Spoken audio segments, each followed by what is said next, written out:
All right, now we're looking at the I buying style. The I buying style. Now look at that picture of that woman there. Doesn't she look like the kind of person you want to hang out with? She's got a wonderful smile. She's got so much energy coming off of her, and just a beautiful person that you would love to spend time with. That's the I style. I'm not. Partial or anything, since I am an I, but they are persuasive, they're talkative, they're optimistic, they're personable, they're outgoing people. Well, if this person is your client, how do they buy products? Well, they buy them based on impulse. They buy them based on aesthetics, based on word of mouth, and their ability to give prestige.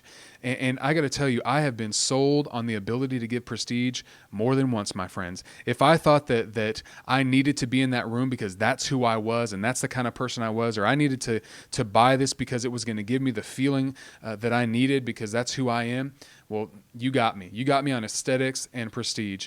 It may sound a little shallow, but that's just who I am, okay? That's who us I buying styles are. Now, I want you to think of a friend. I want you to think of a family member or a coworker that demonstrates these attributes. And I want you to begin to build an avatar in your mind with that person. How do they talk? How do they interact? How do you talk to them? How do you interact with them? Are they frustrating to you?